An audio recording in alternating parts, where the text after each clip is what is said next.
The giant who couldn't find a mate. On the planet Dorlix 5, the Dorlix species ruled for thousands of years. They were massive, towering over most other species in the galaxy. Their society had one strict rule. If a Dorlix was too tall, they could not breed. They believed balance was necessary for survival. If someone was too large, their children would be too big, and one day, the planet might not support them. Because of this, anyone born taller than the limit was considered a failure. And Gorvak was the tallest Dorlix ever recorded. An outcast among his own people. Gorvak was stronger than any warrior, faster than any hunter, and more skilled than any builder. But it didn't matter. No female would choose him. He watched other males find mates. They started families, had children, and passed on their legacy. But he was always alone. Some whispered behind his back. Others laughed. He is too tall to breed. What a waste. He tried not to care, but deep inside, it hurt. One evening, as the suns of Dorlix 5 set, Gorvak stood alone, looking at the glowing horizon. His massive hands clenched into fists. Was this his fate, to die alone? Just then, a small ship entered the sky, its engines humming. It was not a Dorlix ship.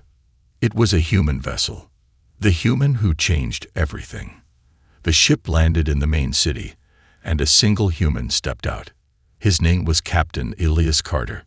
Elias was shorter than any Dorlix, barely reaching Gorvak's waist, but when he looked up at the giant warrior, he did not show fear.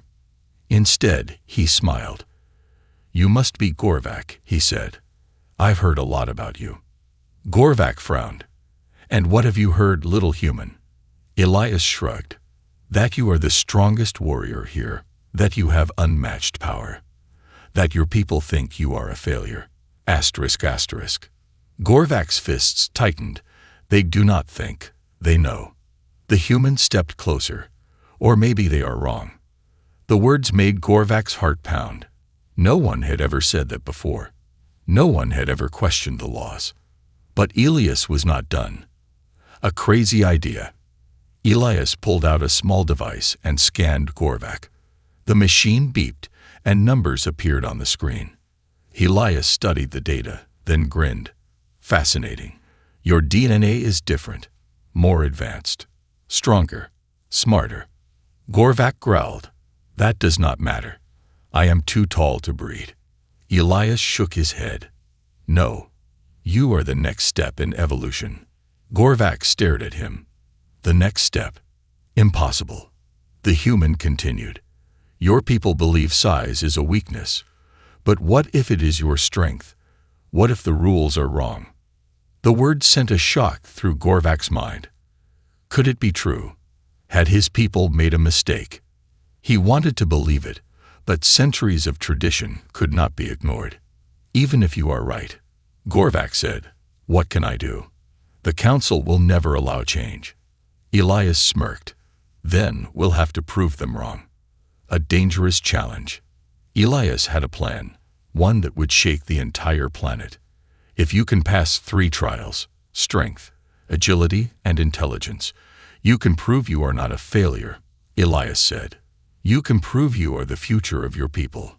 Gorvak felt doubt creeping in. "And if I fail?" Elias looked at him seriously. "Then they will exile you forever." Gorvak's heart pounded like a war drum. Exile. It was worse than death. But what if he won? For the first time, a spark of hope flickered inside him. He looked at the small human who stood without fear, a human who believed in him when no one else ever had. Gorvak took a deep breath, then nodded. "I accept the challenge, the human's crazy idea." Gorvak stood at the edge of the towering cliffs of Dorlix 5, the twin suns casting his massive shadow across the rocky ground. The wind howled around him, carrying the whispers of his people, whispers that had followed him his entire life. Too tall to breed, too tall to belong. But now, for the first time, someone had challenged that belief, and that someone wasn't even a Dorlix. He turned to look at Elias Carter, the human scientist who had arrived with his strange ideas and reckless confidence. The man was barely the size of Gorvak's leg, yet he spoke as if he could change the fate of an entire species. "You really believe I can win these trials?" Gorvak asked, his deep voice like distant thunder. Elias grinned. "No doubt about it. But the real question is, do you believe it?" Gorvak hesitated. Did he? For years, he had accepted his fate. He had fought in wars. He had built great structures. He had led hunting parties into the wild. But none of it had mattered. No female would choose him. No family would accept him. No child would carry his name. Because he was too tall. But if Elias was right, if this was all based on an outdated belief, then everything he had ever known was a lie. And lies could be broken. A species stuck in the past. Elias led Gorvak through the winding streets of the Dorlich's capital, where massive stone buildings stood against the sky, their ancient carvings depicting generations of leaders, warriors, and families. Everywhere they walked, eyes followed them. Some Dorlichs muttered under their breath. Others simply looked away, as if pretending Gorvak did not exist. Finally, they reached the massive council hall, where the ruling elders of the Dorlich species gathered. A towering stone structure loomed over them, its walls carved with the laws of the ancestors, rules that had not changed in over 1,000 years. And at the center of it all sat High Chancellor Volrath, the oldest and most powerful Dorlichs alive. His crimson eyes glowed beneath his ceremonial helmet, and his voice was heavy with finality.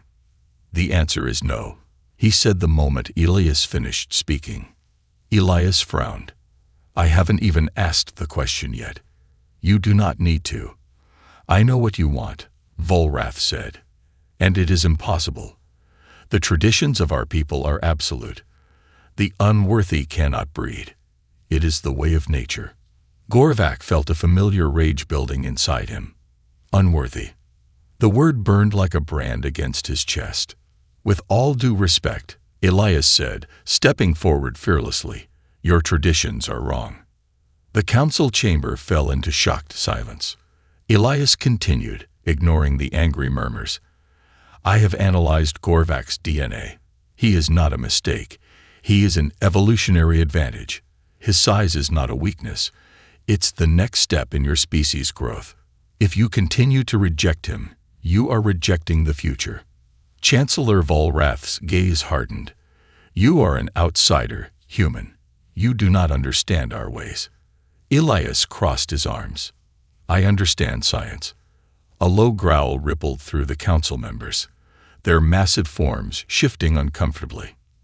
Then one of them spoke. It was Elder Corel, a female Dorlich with silver-streaked skin. She looked at Gorvak with something almost like pity. "You seek to change what has always been," she said softly. "But what if you are wrong? What if he is truly unfit to carry the next generation?" Elias didn't hesitate. Then let him prove himself. The impossible trials. The chamber fell silent again. Elias seized the moment. "I propose a challenge. If Gorvak can pass 3 trials, it proves he is not a failure. It proves he is stronger, smarter, and more capable than any other Dorlichs." Volrath's lips curled in disdain. "And what are these trials?" Elias smiled. "Strength, agility, intelligence." The room burst into angry voices. Dorlich's elders argued among themselves, some calling the idea foolish, others questioning what would happen if Gorvak actually won. Then Volrath raised a hand, and the chamber fell silent. His red eyes locked onto Gorvak. "If you fail even one trial, you will be exiled forever," he said. "No home, no people. You will be nothing." Elias's expression darkened. "And if he wins?" Volrath's lips curled. "Then perhaps the council will reconsider."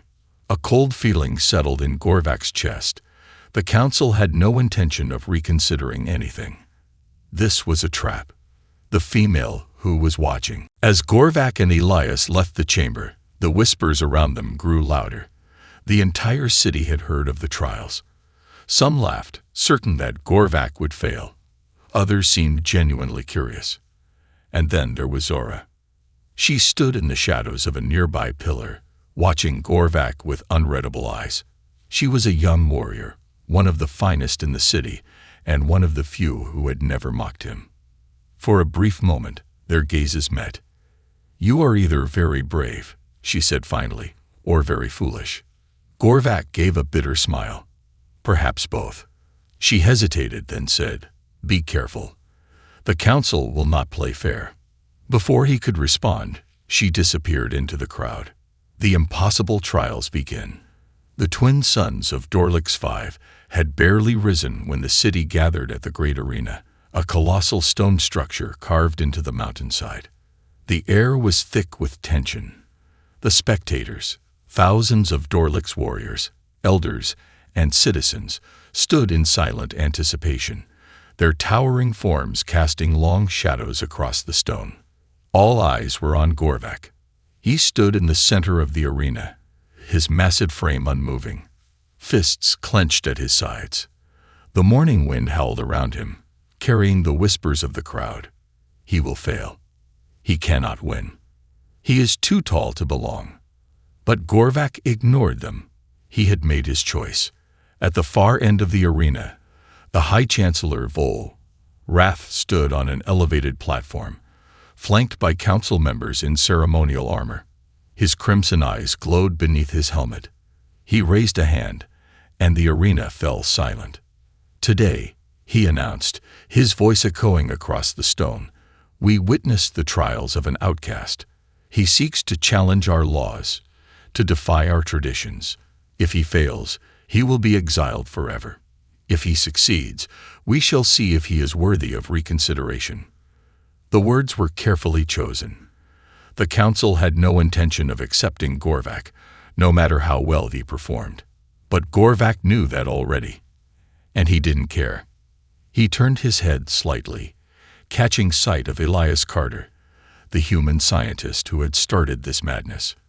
Elias stood just outside the arena, arms crossed, his expression unreadable. But when their gazes met, the human gave a small nod. Gorvak exhaled slowly. It was time. Trial 1. The fight for survival. A great horn blared through the air, signaling the start of the first trial. Strength. The massive stone gates at the far end of the arena rumbled open, revealing 3 elite Dorlix warriors, each chosen for their skill, speed, and ruthlessness. They strode forward in unison, their expressions cold. They were not here to test Gorvak. They were here to break him. Gorvak rolled his shoulders, feeling his muscles tense. He was stronger than any of them. He knew that, but strength alone wouldn't be enough. Elias had warned him the night before. They'll fight dirty. Be ready. And he was right. The warriors didn't attack one at a time. They charged him together, moving with deadly precision. The first struck low, aiming to take Gorvak's legs out from under him. The second came from the side, swinging a heavy, spiked club. The third went straight for his head with a bladed gauntlet. A well-planned, coordinated assault. Gorvak reacted on instinct. He sidestepped the first attack, but the second warrior's club smashed into his ribs, sending a shock of pain through his side. He grunted but didn't fall. Instead, he turned and caught the third warrior's arm mid-swing, twisting it with a brutal snap. The warrior howled, staggering backward. The crowd gasped, but there was no time to celebrate. The second warrior's club came for him again, this time aimed at his head. Gorvak ducked at the last second, the weapon missing by inches. He drove his massive fist into the warrior's stomach, lifting him off the ground and sending him crashing across the arena floor. The first warrior, the fastest of the 3, lunged with a dagger, aiming for Gorvak's neck. Too fast to block, but not too fast to counter. Gorvak spun, using the warrior's own momentum against him. He grabbed the dagger hand and slammed him into the ground, the impact shaking the arena. Silence. One by one, the warriors lay defeated at Gorvak's feet. The crowd stirred uneasily. For the first time, doubt crept into their eyes. The council's first betrayal. High Chancellor Volrath's lips curled in displeasure. This was not how the trial was supposed to go. Gorvak had won too easily. He nodded to an elder beside him. The elder hesitated, then raised a hand. "The trial is not over," the elder shouted. A second horn blared. From the shadows of the arena, a fourth warrior emerged, one who had not been announced. Karath, the strongest Dorlix alive, undefeated in combat, a warrior who had slain thousands in war. This was not part of the original test. Gorvak's eyes narrowed. So this is how they play. Karath strode forward, his massive blade gleaming. He cracked his knuckles, looking Gorvak over like a predator studying prey. "You should have stayed in the shadows," Karath said. "Now I have to break you." The crowd fell silent again. This wasn't a trial anymore. This was an execution. Trial 2. The Climb of the Forgotten. The moment Karath charged, Elias interfered. This was not part of the agreement, the human shouted, stepping forward. Volrath merely smiled. "And who are you to dictate our traditions, human?" Elias opened his mouth to argue, but Gorvak raised a hand. "Enough," he said. Elias looked at him in disbelief. "You can't seriously. I will not run from this." Gorvak stepped forward, facing Karath. The two warriors circled each other. The fight would be to the death. That much was clear. But just as the battle was about to begin, something unexpected happened. A voice rang through the arena. "Enough."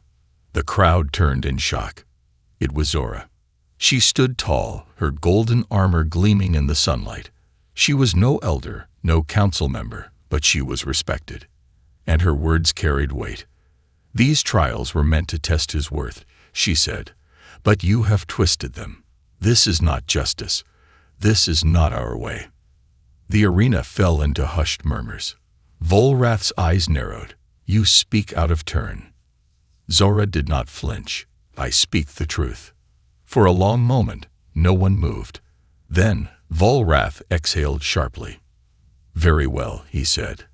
"The next trial will begin immediately." He turned to Gorvak. "You will climb the cliffs of the Forgotten before the sun sets. If you fall, you die." Gorvak gritted his teeth. One trial down. 2 more to go. And the council would do everything in their power to make sure he never made it to the last. Betrayed by his own people. The cliffs of the Forgotten rose like jagged knives against the crimson sky. The sheer rock face stretched 1,000 feet high, its surface worn smooth by centuries of brutal winds. No ropes, no tools, only bare hands and raw strength would determine if Gorvak survived. The crowd watched in silence, their glowing eyes locked onto the lone figure standing at the base of the cliff. Many had come expecting a spectacle, expecting Gorvak to fall.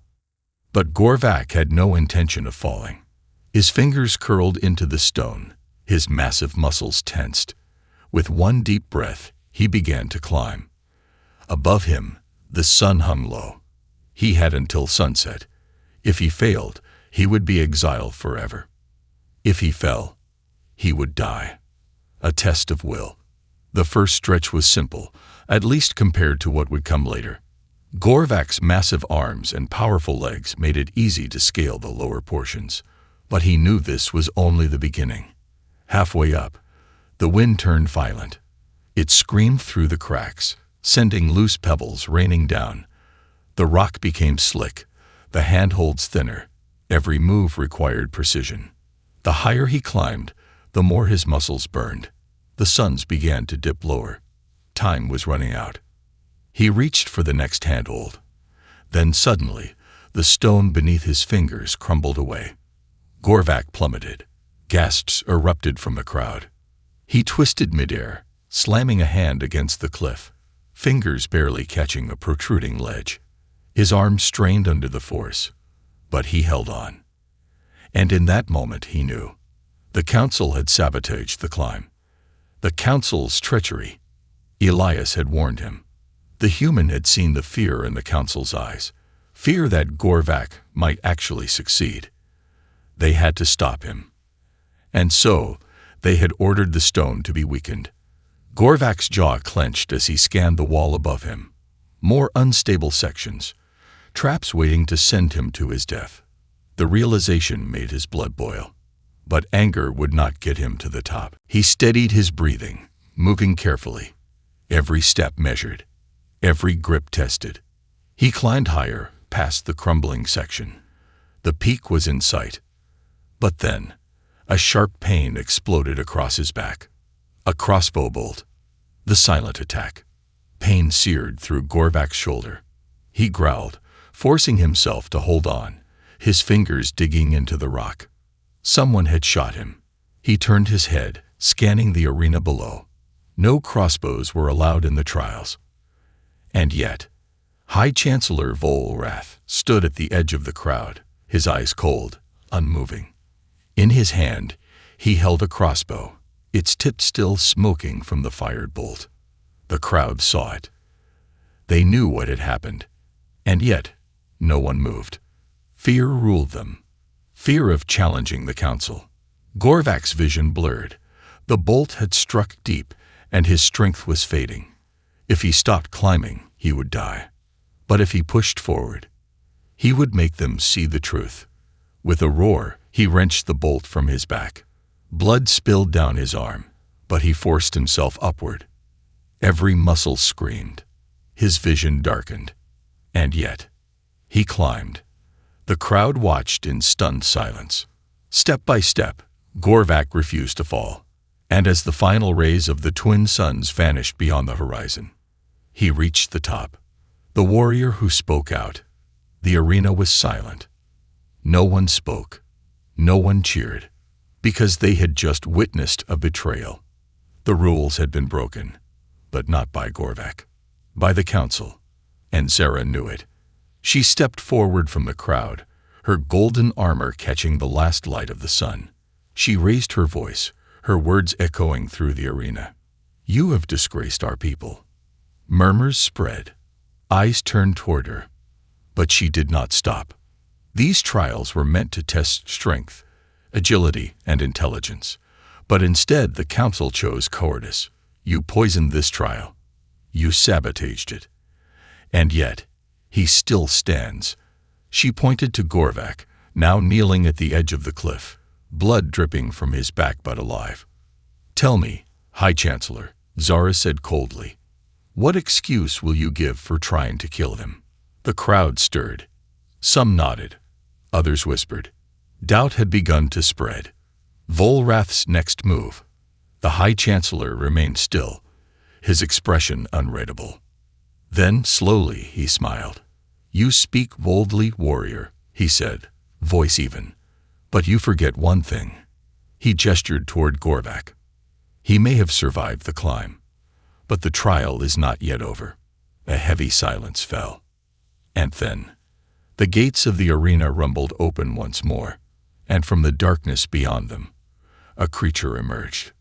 It was not Dorlix. It was a beast. The last betrayal. Gorvak had no time to react before the monstrous form lunged at him. It was unlike anything he had seen before. Six-legged, armored, with fangs as long as swords. A creature bred for one purpose: to kill. Gasps filled the crowd.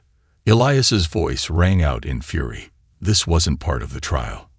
Volrath laughed. "You want to prove you are worthy, Gorvak," he said. "Then survive this."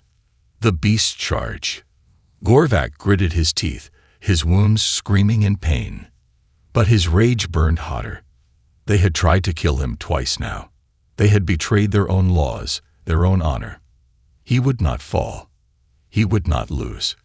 With a final breath, Gorvak roared, and met the beast head-on. The revolt and the unthinkable choice. The great arena had become a battlefield.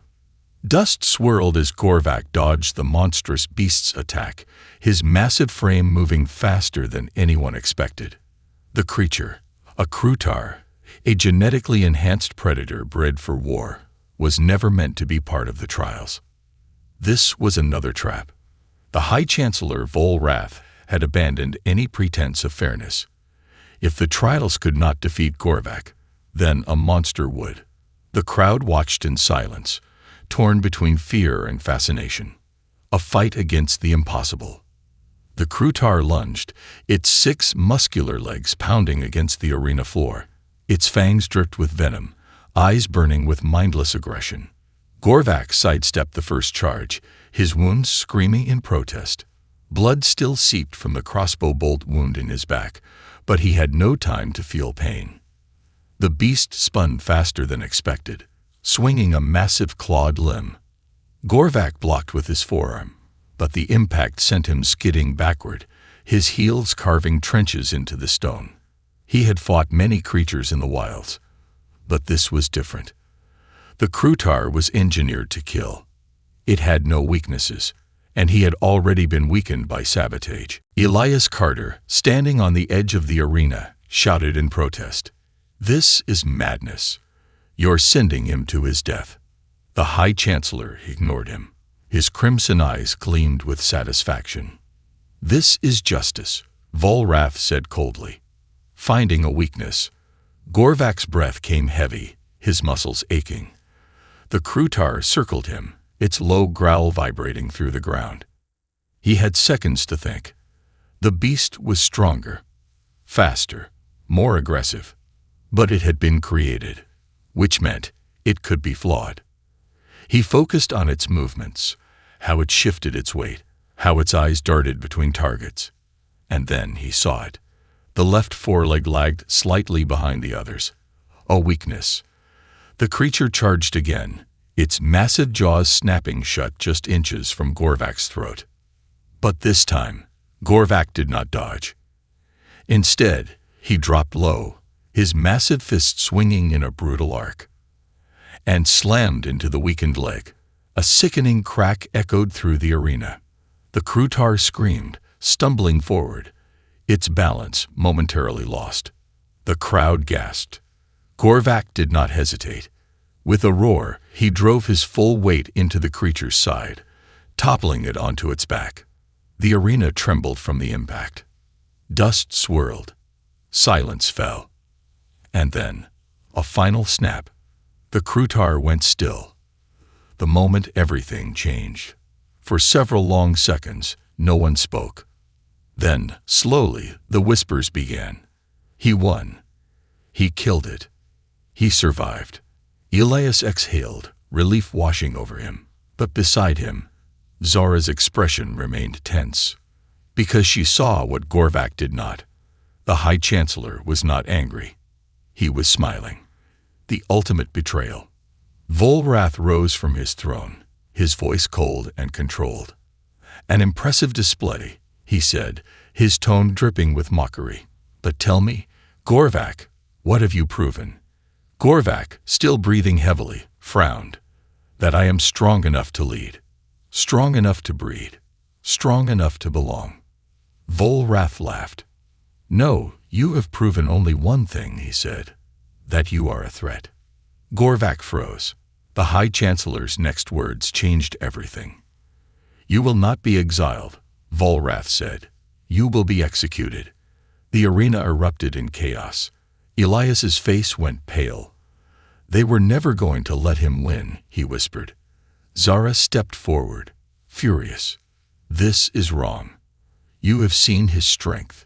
He passed your trials." Volrath barely glanced at her. "Our laws dictate that those who defy tradition must be eliminated." The council members nodded in agreement. Gorvak gritted his teeth. He had expected betrayal.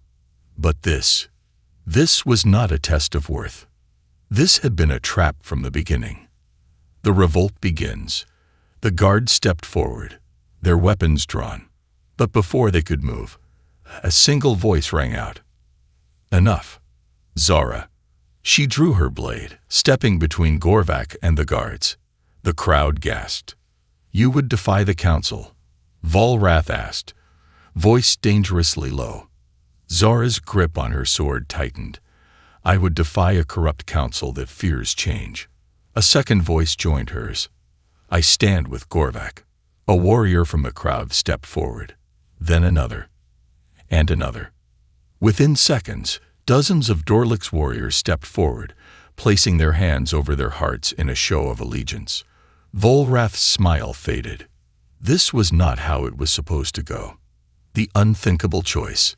Elias, standing beside Gorvak, whispered urgently, "This is it. This is your moment. Take control." Gorvak's mind raced. For the first time in his life, his people were listening. They were questioning. And they were ready to fight. He had a choice. He could run, escape with Elias and Zara into exile, live a quiet life away from the corruption of the council. Or he could lead. He could change everything. Gorvak stepped forward, towering over the High Chancellor. His deep voice rumbled through the arena. "You have ruled through fear," he said, "through lies, through control." He raised his fist. "But today, your rule ends." The warriors behind him roared in agreement. Volrath's eyes narrowed. "You dare challenge me?" Gorvak did not hesitate. "I do." The fight for a new future. The great arena had become a war zone. Dust and debris filled the air as Dorlich's warriors clashed with the council's elite guards, their massive forms locked in brutal combat. The once proud stone walls, symbols of 1,000 years of unchanging rule, now bore the marks of battle. And in the center of it all, Gorvak and Volrath stood face to face. The High Chancellor did not look afraid. He stood tall, his crimson eyes cold and calculating, his war axe resting easily in his grip. He had ruled for 200 years, undefeated in battle, unquestioned in power. But for the first time, his rule was challenged. And Gorvak, the outcast, the unwanted, the one deemed unworthy to breed, was the challenger. The moment hung heavy. Then, Volrath attacked. A battle of legends. The High Chancellor moved fast, faster than any warrior Gorvak had ever faced. His axe came in a brutal downward arc, aimed straight for Gorvak's skull. Gorvak sidestepped at the last moment, the axe splitting the stone floor where he had just been standing. Before he could counter, Volrath twisted, using the momentum to launch another attack. This time, a sweeping strike aimed at Gorvak's side. There was no time to dodge. Instead, Gorvak blocked with his forearm. Pain exploded through his bones, but he held firm. He countered with a devastating punch to Volrath's chest. The impact sent the High Chancellor skidding backward, but he did not fall. Instead, he smiled. "You are strong," Volrath admitted. "Stronger than I expected." Gorvak's breathing was heavy, his muscles burning from exhaustion. The wounds from the previous trials, the sabotage, the battles, it was all catching up to him. And yet, he stood. "But you are still nothing," Volrath sneered. "Strength is meaningless without control, without power." He lunged again. This time, Gorvak was ready. The turning point. Volrath swung, but Gorvak did not retreat. Instead, he stepped into the attack, his larger frame taking the hit at an angle, reducing the force of the blow. Pain shot through his ribs, but he ignored it. And then, he grabbed Volrath's axe. The crowd gasped. No one had ever dared touch the High Chancellor's weapon. For a moment, Volrath's eyes widened in genuine shock. And in that moment, Gorvak struck. His fist collided with Volrath's face, sending the High Chancellor hurtling backward. He hit the stone floor hard, cracks forming beneath him. The arena fell silent. Volrath, the undefeated ruler, the champion of tradition, had been knocked down. For the first time in 2 centuries, he bled. The council's final move. The elders of the council stirred in panic. They had seen enough. They could not afford to let Gorvak win. One of them raised a signal, and the royal guards rushed forward, not to aid Volrath, but to strike down Gorvak. Elias, watching from the edge of the arena, realized what was happening. "They're breaking their own laws again," he shouted. Zara, already fighting alongside Gorvak's warriors, saw the danger. She sprinted forward, intercepting the first wave of guards. "For the future of our people," she roared, clashing blades with them. The rebellion had begun in full force. But Gorvak only had one focus. He turned back to Volrath, who was slowly rising. "You cannot defeat me," the High Chancellor growled, wiping blood from his mouth. "Even if you kill me, the Council will never allow you to rule." Gorvak's voice was steady. "Then I will make them listen." And with that, he charged one final time. The end of a tyrant. The battle had lasted only minutes, but to the Dorlick's people, it felt like the breaking of an era. Volrath, for all his experience, for all his strength, was not built for the future. Gorvak was. As their final blows collided, it was Gorvak who remained standing, and Volrath who collapsed, defeated. The crowd erupted into chaos. Some cheered. Some fell to their knees in shock. Others fled. But the council elders, they watched in horror. Because Gorvak had done the impossible. He had won. The new order. For a long moment, Gorvak stood motionless, breathing heavily, his gaze scanning the crowd. Then, slowly, he turned to the elders. They shrank back, eyes darting between one another. "Will you challenge me?" Gorvak asked. His voice was calm, but undeniable. None of them answered. None of them dared. The warriors of the rebellion cheered his name, their fists pounding against their chests. Zara stepped forward, placing a hand on Gorvak's arm. "It is done," she said softly. Elias, his human features split into a proud grin, nodded in agreement. The old ways were over.